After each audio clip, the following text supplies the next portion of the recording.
At ayan na nga, tapos ng aking trabaho. So, maaga pa, it's 11:30.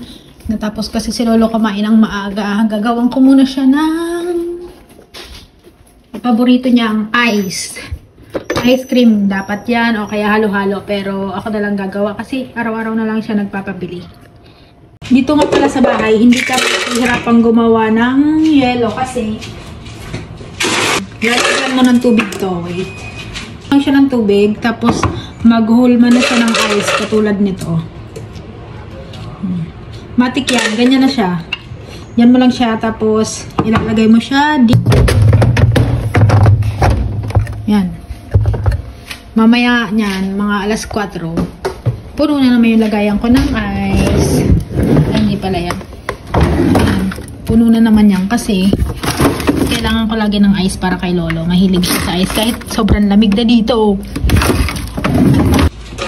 Ayun, tapos kukuha tayo ng lagayan. Kasi gusto niya naman kumain ng halo-halo. Eh, hindi na makakalabas at sobrang lamig.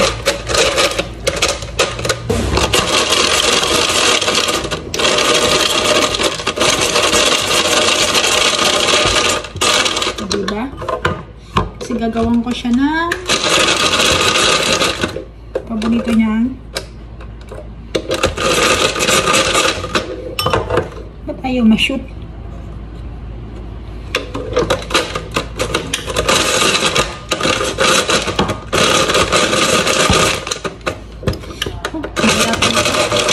Nakagawa na tayong yelo para kay Lolo. Lagyan natin itong beans. Tapos yung tira niya kanina, ito,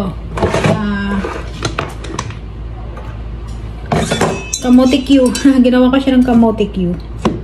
Tapos gustong gusto niya naman.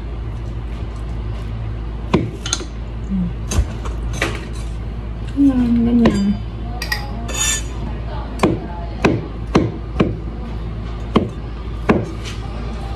Ganun muna tong iba kasi para mamaya pag humingi siya ulit ng ice.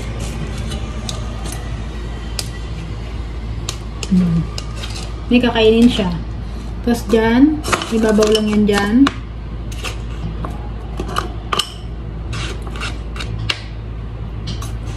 Tapos itong kamote Q. Diba? Kung ano-ano na lang ini-invento ko. Kasi para hindi nabili ng bili. Nakakatamad kaya lumabas. And then, itong cream.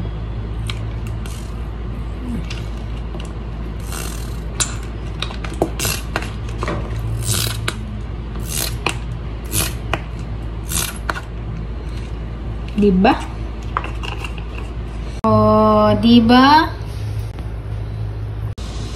Ayan, tapos ng kanyang halo-halo. At ang sugar syrup. Hindi alam ni Amo na nilalagyan ko ng mga sugar pa yan. Eh, wala eh. Medyo malaki. Cream pala.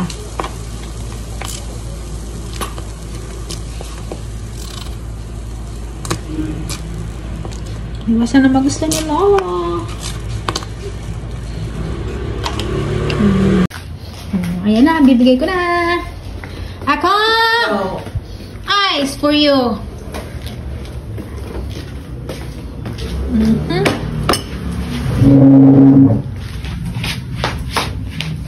Sit na, okay? Okay. Do you want me to turn on this TV? Ha? O, diba? Parang tunay lang. Is it? Also? Good. Oh, good. Okay. Good night. I will sleep later, ha? You will sleep na, okay? When you finish it. Okay. Bye.